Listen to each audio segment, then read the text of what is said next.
목적이 이끄는 삶 제1장 모든 것이 하나님으로부터 시작되었으니 만물이 그에게 창조되되 하늘과 땅에서 보이는 것들과 보이지 않는 것들과 혹은 보좌들이나 주관들이나 정사들이나 권세들이나 만물이 다 그로 말미암고 그를 위하여 창조되었고. 골로새서 1장 16절. 신이 있다고 가정하지 않는 한 삶의 목적에 대한 질문은 무의미하다. 버트란트 러셀, 무신론자. 이것은 우리에 관한 것이 아니다. 삶의 목적이란 우리 개인의 성취감, 마음의 평안과 행복감 이상의 것이며 가족과 직업, 그리고 우리의 가장 큰 꿈과 야망보다도 훨씬 더 큰 것이다.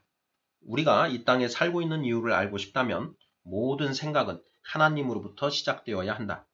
왜냐하면 우리는 그분의 목적에 의해서 그분의 목적을 위하여 창조되었기 때문이다. 삶의 목적에 대한 고민은 수천 년 동안 사람들을 혼란스럽게 했다. 혼란의 이유는 우리가 그러한 고민들의 출발을 우리 자신으로부터 시작하기 때문이다. 우리는 다음과 같은 자기 중심적인 질문을 던지곤 한다. 나는 무엇이 되기를 원하는가? 나는 무엇을 해야 하는가? 나의 목표, 나의 야망, 나의 미래를 위한 나의 꿈은 과연 무엇인가? 하지만 우리가 우리 자신에게만 초점을 맞춘다면 결코 삶의 목적을 찾을 수 없다. 성경은 이렇게 말하고 있다. 생물들의 혼과 인생들의 영이 다 그의 손에 있느니라. 욥기 12장 10절. 대중에게 인기 있는 수많은 책과 영화 또는 어느 강연회에서 말하는 것과는 달리 우리는 우리 자신 안에서 삶의 의미를 발견할 수 없다. 우리는 이미 그런 시도를 해보았다. 우리가 우리 자신을 창조하지 않았기에 우리가 무엇을 위해 창조되었는지 알 길이 없다. 만일 내가 당신에게 한 번도 보지 못한 발명품을 건넨다면 당신은 그것의 목적을 알지 못할 것이고 더군다나 그 발명품이 스스로 말해주지도 못할 것이다. 발명자 혹은 사용 설명서만이 발명품의 목적을 가르쳐 줄 수 있다. 나는 산에서 길을 잃은 적이 있다. 가던 길을 멈추고 야영지로 가는 길을 물었을 때 나는 이런 말을 들었다. 여기서는 그리로 갈 수 없습니다. 산의 반대쪽에서 출발해야 합니다. 마찬가지로 우리가 스스로에게 초점을 맞추고 시작한다면 삶의 목적에 도달할 수 없다. 삶의 목적에 도달하기 위해서는 우리의 창조주 하나님으로부터 시작해야 한다. 우리는 하나님에 의해 하나님을 위해서 창조되었고 그것을 이해하기 전에는 결코 삶을 이해할 수 없다. 오직 하나님 안에서만 우리가 어떻게 시작되었고 우리가 누구이며 삶의 의미와 목적 그리고 이를 통한 삶의 소중함, 더 나아가 우리가 궁극적으로 나아가는 목적지를 발견할 수 있는 것이다. 하나님 외에 다른 모든 길은 결국 막다른 골목으로 인도할 것이다.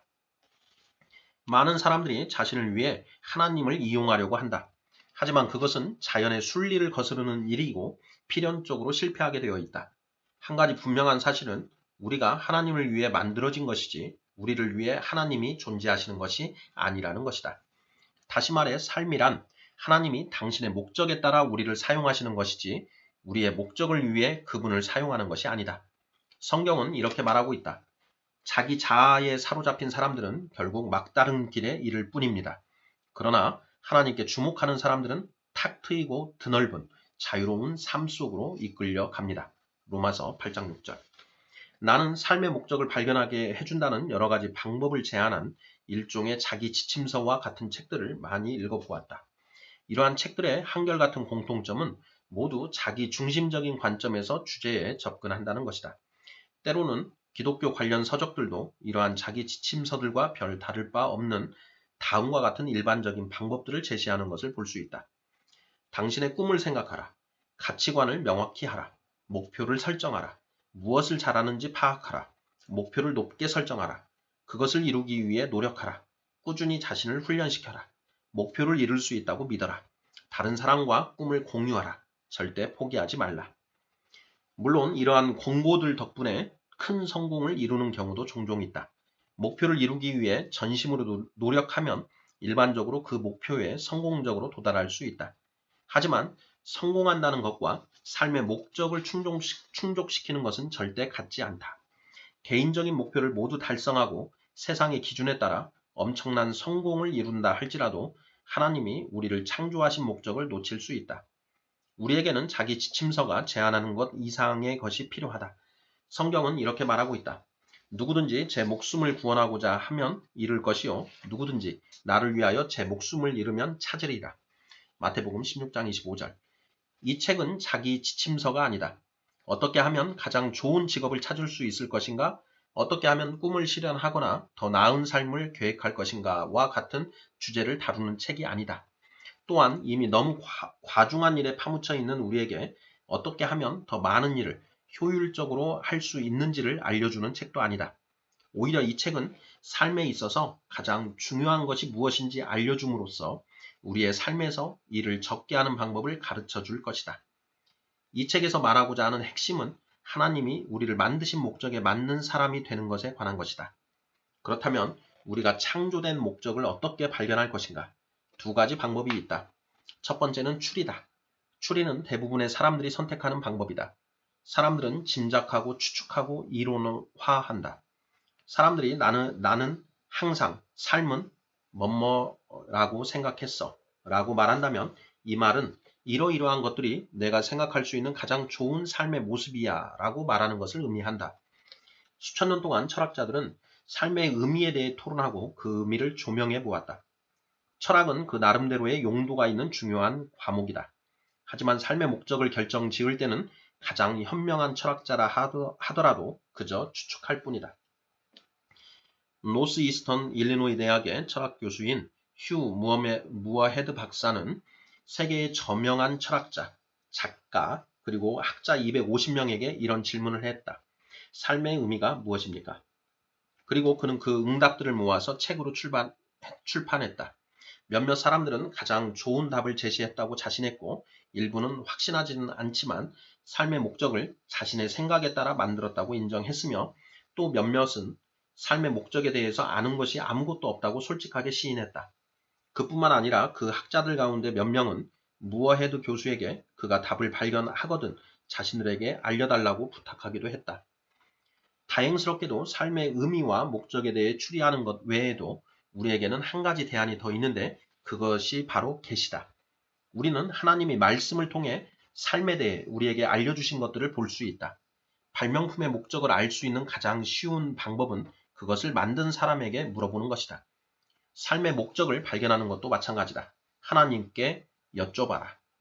하나님은 우리가 궁금해하면서 추측하도록 우리를 어둠 속에 두지 않으신다.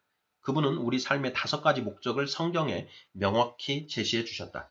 이것이 우리의 진정한 사용 지침서다. 우리가 왜 살아있는지, 삶이 어떻게 작용하는지, 무엇을 피해야 하고 미래에 무엇을 기대해야 하는지를 설명해 주고 있으며 우리가 앞에서 말한 자기 지침서나 철학책을 통해서는 결코 알 수 없는 것들을 알려주고 있다. 성경은 이렇게 말한다. 우리가 말하는 지혜는 하나님의 비밀 가운데 있는 지혜입니다. 이것은 감춰졌던 것이며 하나님께서 우리의 영광을 위해 창조 전에 미리 정하신 지혜입니다. 고린도전서 2장 7절. 하나님은 우리 삶의 시작일 뿐만 아니라 우리 삶의 근원이시다. 삶의 목적을 발견하기 위해서 우리는 세상의 지혜가 아닌 하나님의 말씀에 귀를 기울여야 한다. 우리는 대중 심리학이나 성공을 위한 동기 또는 영감을 주는 이야기들이 아닌 영원한 진리의 바탕을 두고 삶을 이루어 나가야 한다. 성경은 이렇게 말하고 있다. 그리스도 안에서 우리는 자신이 누구이며 무엇을 위해 사는지를 알게 되었습니다. 우리가 그리스도에 대해 처음 듣고 소망을 품기 훨씬 전에 하나님께서는 우리를 눈여겨보시고 우리로 하여금 영광스러운 삶을 살도록 계획하셨습니다. 에베소서 1장 11절. 이 구절은 삶의 목적에 관한 3가지 통찰을 제시해준다. 1.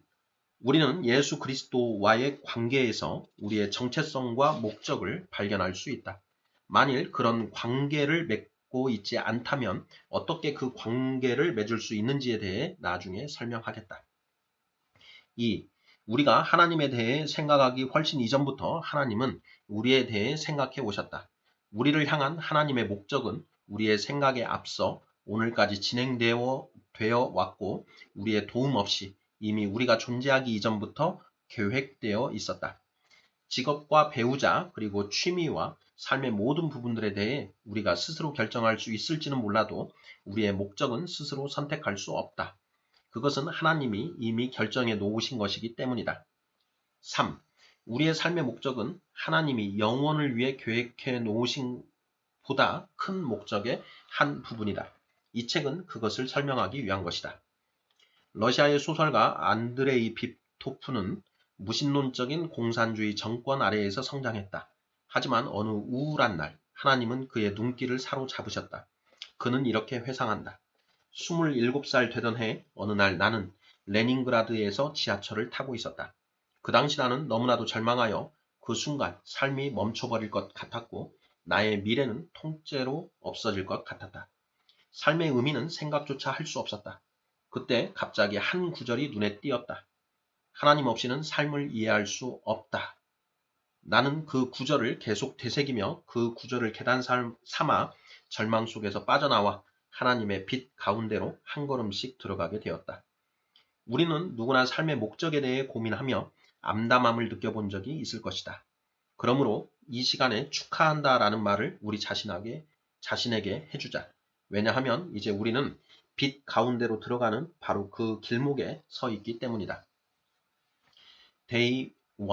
내 삶의 목적에 대하여 생각할 점.